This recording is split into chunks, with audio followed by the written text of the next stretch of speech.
Si nous prenons un segment d'une longueur quelconque, nous pouvons le diviser en faisant en sorte que le rapport entre la partie la plus courte et la partie la plus longue soit identique au rapport entre la partie la plus longue et la totalité.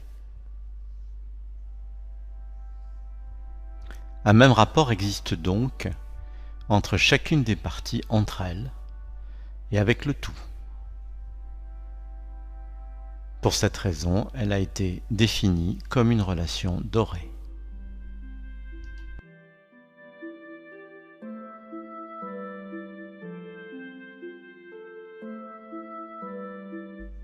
Trouver la section dorée d'un segment est une procédure relativement simple d'un point de vue géométrique.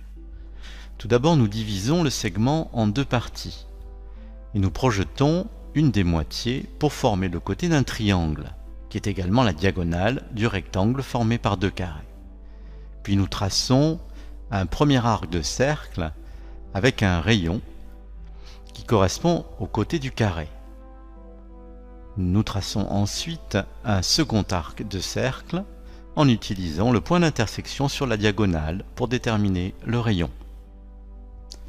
Là où le second arc touche le segment, ce segment est divisé en proportions dorées et nous trouvons φ.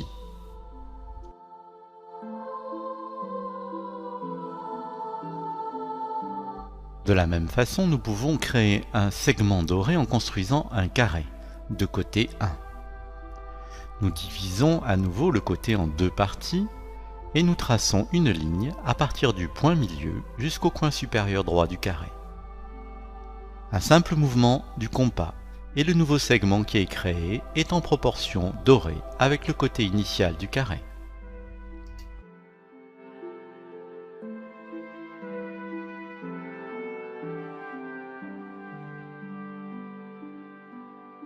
En utilisant le plus grand segment comme base et le plus petit comme hauteur, nous créons un rectangle qui possède des proportions parfaites, le rectangle d'or.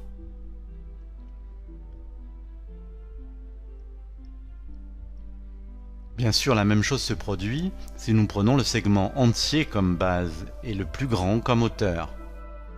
C'est aussi un rectangle d'or. Nous pensons que ce type de rectangle était très souvent utilisé dans les anciennes constructions.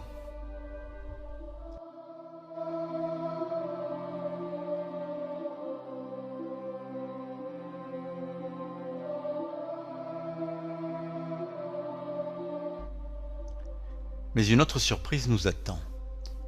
Si nous isolons le carré contenu par le rectangle, nous obtenons un autre rectangle d'or, plus petit. Cette opération peut se répéter encore et encore, illustrant l'aspect infini de la proportion dorée. Dans la nature, ces règles de construction sont souvent respectées. Dans les coquillages, les tournesols, les cristaux, et même dans le corps humain. Φ est la règle de la construction parfaite.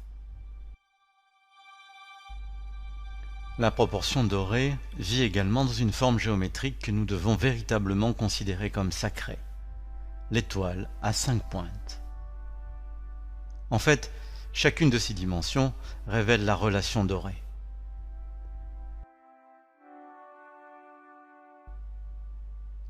L'étude de la géométrie peut nous mener vers des buts nouveaux et lointains.